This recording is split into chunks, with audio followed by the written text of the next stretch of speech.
बच्चों, इस वीडियो में मैं बात करने वाला हूँ बीएमएस की काउंसलिंग की। तो बहुत सारे छत्तीसगढ़ के बच्चे, मैं उन बच्चों से बात करना चाह रहा हूँ जिसका डोमिसाइल स्टेट सीजी है।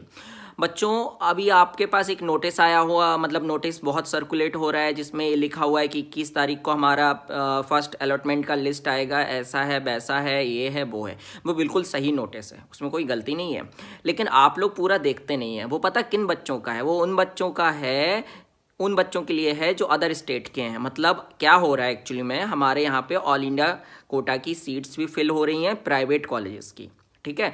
वो सिर्फ प्राइवेट कॉलेज के लिए 15% जो हमारा ऑल इंडिया कोटा होता है जिसमें अदर स्टेट के बच्चे पार्टिसिपेट कर सकते हैं, वो उनकी डेट्स हैं, वो उनके लिए हैं। हमारे लिए अभी कुछ नहीं आया है स्टेट के लिए। एक्चुअली में हुआ क्या है ना, बीएमएस वालों ने आपसे रजिस्ट्रेशन करा लिया है, अब आपसे रोका नहीं जा रहा है। आपको ये लग रहा है कब आएगा, क्या होगा, कैसे होगा। तो मैं आपको बता दूं, हमारी 29 दिसंबर के बाद ही काउंसलिंग होनी है स्टेट की।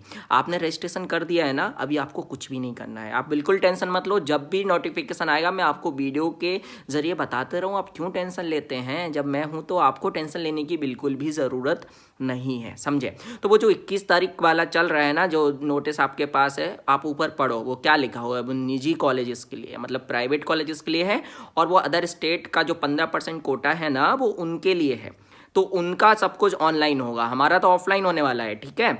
अच्छा, और सुनो, अब आप लोग ये पूछ रहे हो कि सर क्या होगा, कैसे होगा, तो वो भी मैं आपको बता देता हूँ। देखो क्या है एक्चुअली में, उनकी जो काउंसलिंग वो 29 तक खत्म हो जाएगी ना, तो अपनी 29 के बाद ही होगी। ऐसा क्यों? क्योंकि देखो वहाँ से जितनी सीट्स बच जाएंगी फिर हमारी वो स्टेट में कन्वर्ट हो जाएंगी, है ना। जितनी भी प्राइवेट कॉलेज की जो 15% सीट्स हैं उसमें से जितनी भी सीट्स बच जाएंगी फिर वो हमारी स्टेट के बच्चों के लिए कन्वर्ट हो जाएंगी, ठीक है।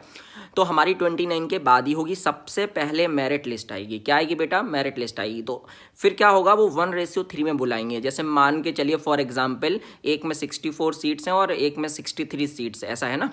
तो मान के चलिए फॉर एग्जाम्पल, मैं एक एग्जाम्पल लेता हूँ कि अगर हमारे पास जनरल की 50 सीट है तो जनरल में वो 150 रैंक तक बच्चों को बुलाएंगे। कितनी रैंक तक बुलाएंगे बेटा? 150। जिसकी भी ओवरऑल रैंक 150 होगी, मतलब उनकी भी पहले मेरिट लिस्ट आएगी उसके अकॉर्डिंग, मतलब वो हर एक सीट के लिए 3 बच्चों को बुलाएंगे। हर कैटेगरी में ऐसा होगा, जनरल में भी, ओबीसी में भी, एससी में भी, एसटी में भी। आप बात समझ रहे हैं कि नहीं समझ रहे? तो अपनी जो भी होगी 29 के बाद होगी। अगर बीच में कोई नोटिफिकेशन आता है, मेरिट लिस्ट आती है, तो बिल्कुल आपको वीडियो के जरिए मैं बता दूंगा, ठीक है।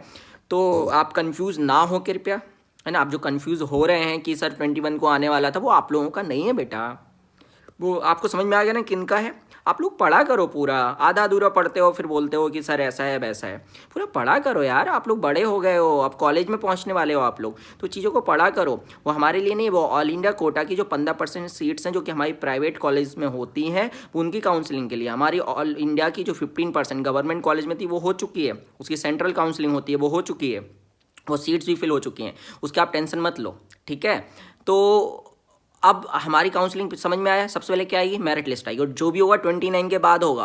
और अगर उसके पहले या कोई भी नोटिस आता है तो मैं बैठा हूँ ना यहाँ पे यार, आपको टेंशन लेने की जरूरत नहीं। जब मैंने जिम्मेदारी ली है, मैंने रिस्पॉन्सिबिलिटी ली है आप सबकी मदद करने की, तो मैं उसको निभाऊंगा ना। रात में 2 बजे भी नोटिस आएगा, मैं आपको वीडियो के जरिए बताऊंगा, लेकिन उसके लिए आपको चैनल को सब्सक्राइब करना पड़ेगा ना। ये तो आप जानते हैं ना, जब भी आपको नोटिफिकेशन मिलेगा कि हाँ सर ने कोई वीडियो डाला है।